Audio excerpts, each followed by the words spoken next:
Hey, Mama Snark, who let the dogs out? Who let the dogs out? Who?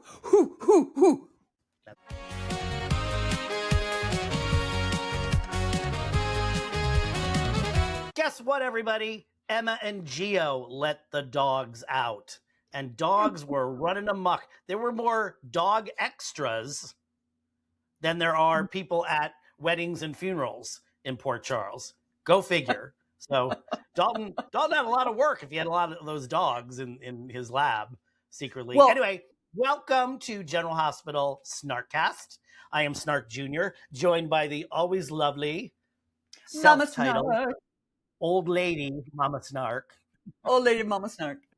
We are both writers, creators, producers, directors. We have many hands in many pots, including the whole General Hospital Snark empire, which if you're not finding us everywhere on the internet, you're doing it wrong.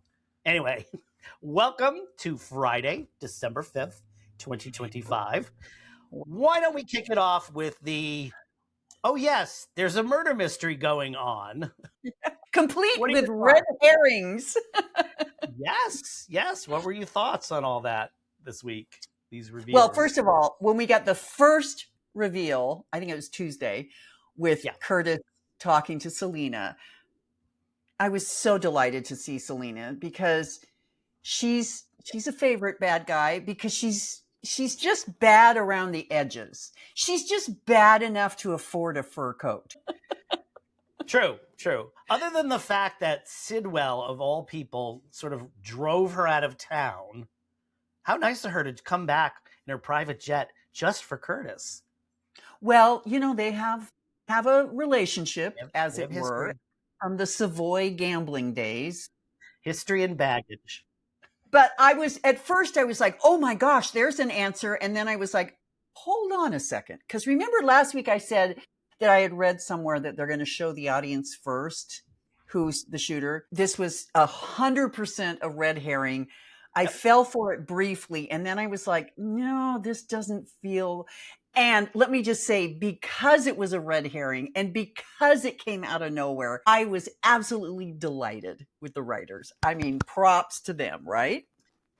For remembering a character and utilizing them. Yes, props. Yeah, and to throw something and to throw a wrench in the machine. So we were caught off guard for a minute. Yeah, I think they did a good job with that. I knew something all along had to be going on with Curtis because for those following the page, this Snarkcast, I've mentioned that Curtis's timeline has sort of changed. And I didn't know is it a case of the writers are lazy and they forgot, or is something going on? And we do have that unaccounted time. And yes, it was a great red herring, great fake out. But I immediately knew it was a red herring because wait a minute. Now, if he's hiring the mob to kill Drew, why didn't they succeed? Right, exactly. And I will say there is one plot point I'm kind of struggling with in his timeline. So we know he got to the Savoy at a certain time. And then Nathan makes a point, but you checked in twice. And we find later that he had to go back to Aurora to cancel the transaction. When was he ever at Aurora to make the transaction? That's what I don't understand. So I feel like that was a really big plot hole. Yeah, I see what you're saying. Yeah. There's a contradiction there. Maybe it'll be worked out later. I'll look at it for this week's recap. Yes, Mr. Timeline himself. Yes.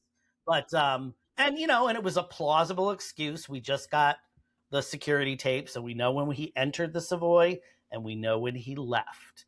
And yes, we didn't see what happened, and we both saw Curtis and Jordan together at the Brown Dog. We never saw him enter first, or she enter afterwards. Right. So, but no, it was a good little. They probably could have stretched it out a little longer, but of course Curtis had to go spill it all to Jordan. I love, she's like, don't tell me, I don't want to be an accessory after the fact. And he's like, hold on, we haven't gotten to the crux of the story yet. Right. This is a whole show right now of people who are accessories after the fact. So let's go to Dante, Brick, Sonny, and Rocco Now all accessories to the Geo and Emma And who okay, let the dogs out. why weren't the dogs taken to the Quartermains that have a barn and all kinds of things? You have to remember, we didn't see the scene of them walking all 10 dogs down the road from the lab to Sunny's house, unless they got some kind of giant Uber that let all 10 dogs in. Yeah, good point. And of course, we all know the answer to why they brought the dogs to Sunny, because plot. Plot. Right. Yes, it would have made a little more sense to go to the Quartermains and bond with his new mother over the dogs. We just opened that door of Geo and Brooklyn and the whole parentage situation. So just a quick comment from me. I am so glad that Geo finally buried the hatchet with Brooklyn. And I don't blame him for not doing it with Dante, because Dante is being a giant dictator. Notice how I added the tater? So clever. Yes. Clever. Yeah, Dante's not a character I'm liking these days. No. He's Grumpy Cat Deluxe. Deluxe. Supersized. The thing is, people, yes, we've seen Dante have these moments of really weird rage that come out of nowhere, which I guess if we go back to hey, he's a guy who had PTSD and maybe he's not completely over it. No, I mean, okay. But I hate that aspect of his character. And they actually brought that up this week. The whole, when he was, programmed and gone away twice and abandoning Rocco and Lulu. I almost forgot about that. I'm glad they brought that up. And I don't know, the whole thing. Dante just needs a real personality makeover. Maybe there's an award in there. We'll find out in less than 3 weeks for the 10th annual Snark Awards. But you're living in the upside down. That's a Stranger Things reference for those who don't watch. When Sunny is the voice of reason with everyone, giving Rocco advice, Dante advice, and Dante is the wanting to punch a wall. Well, I think what we have discovered is that Sunny's shoe polish hair color bestows the mantle of wisdom upon him, and the darker his hair is, the more wisdom he spews. It's funny you mentioned that, and I tuned in the other day to the Amazon Prime reruns of General Hospital, which is about 4 years behind. Okay. And Sunny had grayer hair 4 years ago. I think we're at the tail end of Nixon Falls in the episodes I caught. I know. And Peter's still on. Oh, no. 2021 was a hard time for viewers. What did we think of the wedding? Okay. My favorite part of the wedding, and there were many, believe me, because you have to look at it as a comedic experience. So first, we have the facial expressions of all the guests. That was so great. Liz and Alexis and Nina all had this kind of... It was awesome. And then Willow's dress, which came out of the crimson closet. But because Nina has her measurements, it fit perfectly. Because that happens without a fitting. The ultimate, though, was Michael peeking in the window. And he's peeking in the window. Drew is he's facing the window, right?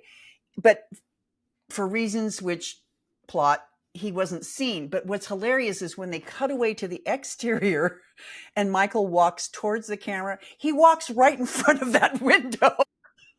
Yeah. Oh, the things I noticed. We have some architectural and continuity problems going on simultaneously. I guess. There. Yeah. Well, finally, speaking of Michael, Rory Gibson finally got his first love scene. Okay.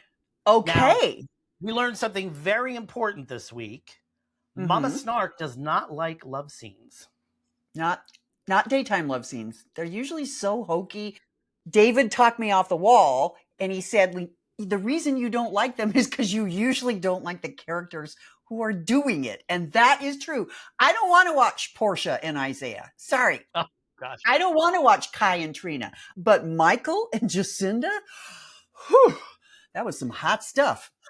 And you're absolutely right. Love scenes these days have gotten hokey. And part of that, which Jeannie Francis and Maurice Bernard mentioned on his State of Mind podcast, they don't do love stories anymore. There are none of these Luke and Laura, Bo and Hope, Ridge and Brooke, epic, we're destined to be together storyline where these people are kept apart for years at a time. And then so when they get together, it's glorious and you're celebrating. We don't have that anymore. And what adds to the cheesiness is they always have to stick in some sort of soft pop song. It's the sex montage. It's the music you hear in Banana Republic when you're shopping in Banana Republic. Listen to the music. It's that kind of music. Also, if you remember in the old days, they would take major artists' music or a song and use it for the show. Luke and Laura had Christopher Cross's Think of Laura. That's right. And those songs and Bo and Hope on Days of Our Lives had Tonight I Celebrate My Love. I mean, when those songs come on the radio to this day, that's the first thing I think of. Yep. I associate it with those characters on the show. And now, because of it's so expensive to get the rights to a lot of music, it's so expensive, it's easier for them to write a schmaltzy, and it's sung kind of schmaltzy, and it just doesn't work because they actually do have a category in the daytime Emmys now for best song on a soap. Wow. Yeah, I know. Yeah. Okay. I don't know if they did it this year, but in years past they've had best song, and it's usually one of those. These love scenes are all one-off songs. You hear them once and then you never hear them again. How do you build fan loyalty and invest in a couple when it's like the show doesn't really invest in a couple? Does that mean that Gio and Emma's love song is Who Let the Dogs Out? I was going to suggest that in a slow ballad version. Who let the dogs out? With a saxophone solo in the middle. Yes. Well, all that being said, yeah, Jacinda and Michael work for me on many levels. One of the reasons I like Jacinda, she has a sense of humor. If you notice, sometimes in her conversations with Michael, she's not just dry and relating facts. I mean, she has this charming personality. And I want to make one other comment. Yeah. Look, people on the mother page, on the big page in Facebook, are kind of losing their minds because Michael Corinthos, the heir apparent to being the star of General Hospital, is dating an escort. And this is what I want to say about that. It's not the first time. It won't be the last time. And a girl's got to make a living. End of story. Good point. And I think and I've noticed this because I had a week of traveling. I'm YouTubing a lot of things in my spare time. And I was watching a couple of old soaps. I try to tune into soaps that I didn't watch regularly. And I realized they've done something with Jacinda that soaps, especially General Hospital, has not done in a long time, and given her a backstory to begin with. Thank you. I was so pleased that we got that conversation with them, with that backstory. Yeah, when she was explaining her past to Michael. And I've noticed that on the older soap operas. Characters come in and you immediately know whether it's told to another character or, to the audience, at least. You know exactly why that character's in town. You know their backstory. They're here for revenge because so-and-so did this 20 years ago. And General Hospital has a bad habit of just introducing characters and letting them just linger with no past. Look at how many people wanted Dex to be Jason's son. And we didn't get Dex's backstory until I think a good year in. Well, and we don't have Isaiah's backstory. And he's off cavorting with, fathering children. I would like to know his backstory before Portia gives birth. Sidwell, we don't really know a lot about. No, but think about it. With the bad guys, we don't really get we get intimations of backstory unless you're a Cassadine, and then we have the whole book. Well, we know the whole of that. But that's okay. I'm okay with Jen's not having a backstory. He's just evil. We get it. He's powerful. He wants the things. Speaking of having somebody come back this week, Selena Wu, Kevin came back after what, a year? Yeah. You're like, okay, Kevin's off doing this. Kevin's here. Kevin's there. It's been ridiculous for the last 6 months that there's been no Kevin. So it was great to see him back. I don't know. I think he is back for now. I don't know he's if it's going to go back and forth. For those of you who don't know what we're talking about, John Lindstrom is starring on the new soap opera Beyond the Gates. He plays a bad guy. He's awesome. Yeah. He owns a skeevy casino that we call the Timu Casino. But he's wonderful. The other thing that John Lindstrom is doing, as a side note, he is writing mystery novels, and his second book is coming out very shortly. They're quite good. I was quite impressed with this first one. So I'm wondering if he came back to General Hospital and went, oh, there's a murder mystery going on. Let's see that. Maybe I can help. I have a few pointers for you if you'd like. I've had a little experience writing these things, so let me guide you a little bit. And of course, we saw a now little bit older Ace. We had to see Ace so that Jen's threat to Laura would have more impact. Threatening a kid that's just a baby monitor is not as horrible as the fact we just saw the child. Exactly. Yeah, and Ezra Boyle is in on it now. It's a good setup. Let's see if they can get out of this. It's a good setup. It is. I mean, we may hate these characters in the situation, but let's face it. I'm gripped. Well, I literally every night when I go into my room to do my watching, I'm excited. Whereas there have been many, many times in the past 14 years where I have dreaded having to open my computer at night and watch General Hospital. So speaking of people who do great things and super sleuths and all that, Trina and Kai. Sherlock and Short Watson.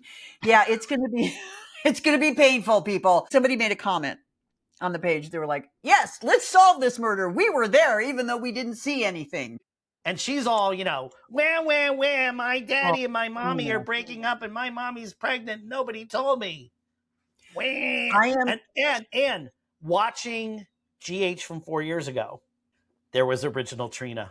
And I went, nope, that is not how Trina would be acting. That's true. This petulant, whiny, rude, and disrespectful Trina, that's not a character I want to watch. I don't want to see her. If it were real life and there was a person who was acting like that, I would immediately remove myself, which is what I want to do when she's on screen. Yeah. And I know a lot of people complain about Joss, but they have written Joss, it's been the same actress for 10 years. Joss has been written consistently.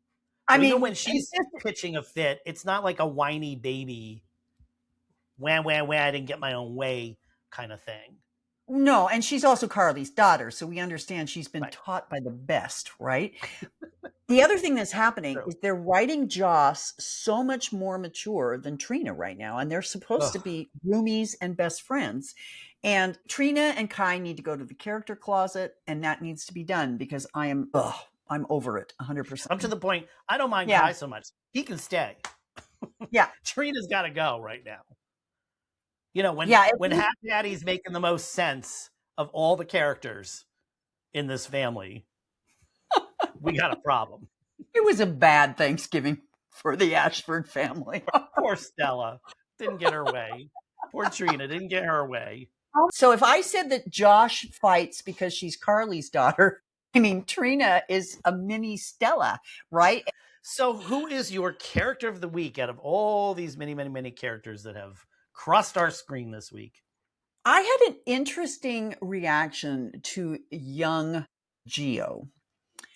And I realized that this is a young man I want to be watching 10, 15, 20 years from now. Now, I say that because I love his character. I don't necessarily want him as a human to be left in daytime because I think he's incredibly gifted and deserves to really soar. But there were a couple of times this week where Gio was the brain in the room. He was the kindness in the room. He was the heart in the room. He was the gentleness in the room. And also, I am finding him to be very attractive as a human being. He is a good looking young man. And when he looks at Emma, it kind of does something to my little black heart. And so Gio is my character of the week. He's got those big almond eyes. Oh, he's beautiful. Look Yeah. right through you. Yeah. Well, of course, anyone who knows me knows I'm going to pick Selena Wu, because even the directors on this show know how to photograph her. You know, the legs walking in. I just don't understand how Sidwell could run her out of town, and Sonny's not even questioning it because he's supposed to be friendly with Selena. She really needs to be back in town. I agree. If anything, to be a foil to Sidwell, right? We see different kinds of bad people. So right now on the canvas, we have Drew, and I would put Boyle in that category, the annoying politicians. They're just annoying, right? And then we have the bad guy, Sidwell. But Selena would be a different kind of bad person. And I would like that. Any normal situation, she would be able to crush Sidwell. 100%. I don't know why she's sort of bowed down to him in some respects. Unless we see that he has something on her, which he could. He bought off her goons to commit the crime to make it look like she ordered it. But other than that, yeah, she needs to come back at some point in the story. Yeah, she's kind of fabulous. I love Lydia Look. By the way, for those of you who are readers, Lydia Look reads audiobooks, and she is really one of my favorite readers. She's so gifted. And speaking of plugs and recommendations, I've got some soap ones. Do you now? I do. And first of all, I have to make a correction. One of our Snarkies, I realized this like 5 minutes after we stopped taping, one of our Snarkies went, wait a minute, Ryan Pavey wasn't in Christmas Comes Twice. And if you see the poster, the promo poster for it, it's of a black family. I didn't question it when I was doing the research. I thought he could be the next door neighbor, the best friend, whatever. Yeah, but right, he's a leading man, though. He's a leading man. In doing my research for this week, I realized Ryan Pavey is not the king of Christmas movies because he's only done 6. Cameron Matheson is the king of Christmas movies because he's done 8. And that's only the ones that I know are definitely Christmas movies. He's done a slew of other movies that doesn't have Christmas or holiday in the title, but who knows? I didn't go that deep in my research. But in no particular order, here are Cameron Matheson's Christmas movies.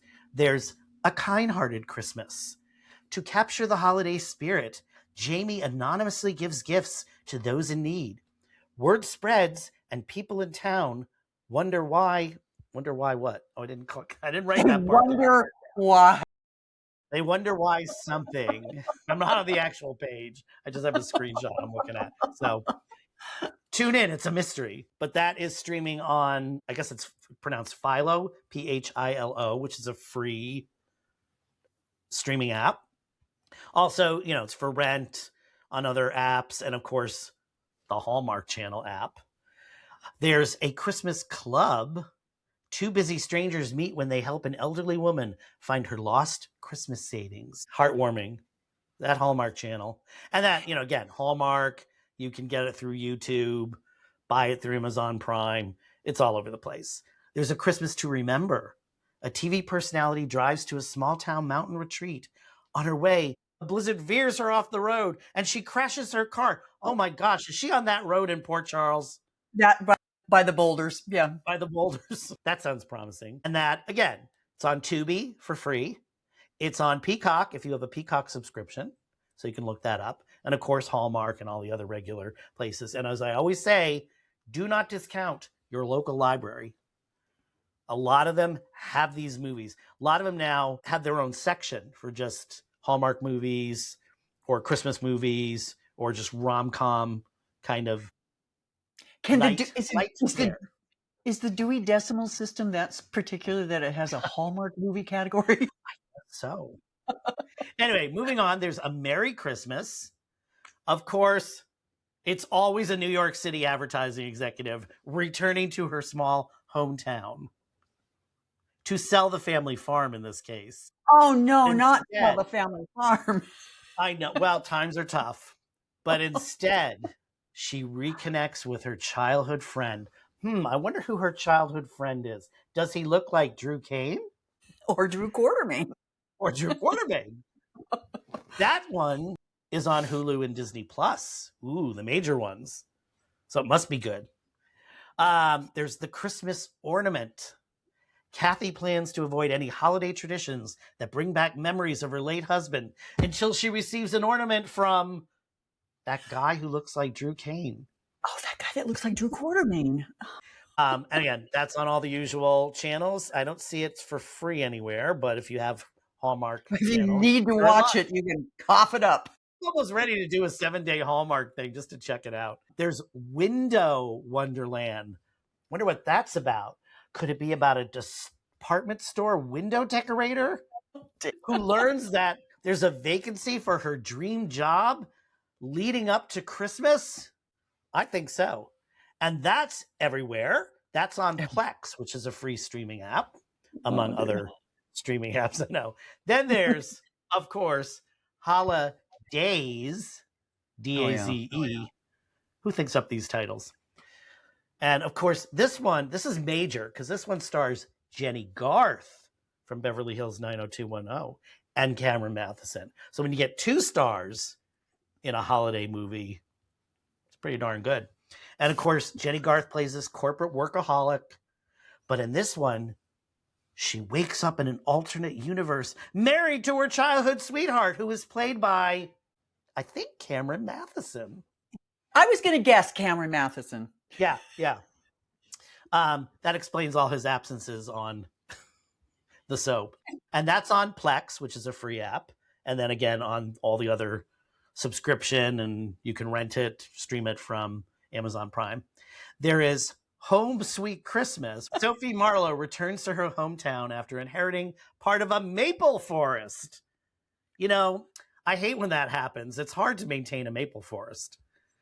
But of course, she's inheriting something in her hometown. So who is she going to reconnect with? Her childhood sweetheart. Played by Matheson? Played by Cameron Matheson. We have a winner. And that's on Hulu and Disney Plus, and it's also on that Philo, Philo. Philo, who knows? Philo. You got your homework cut out for you if you just want to watch Cameron Matheson movies. Here's my problem.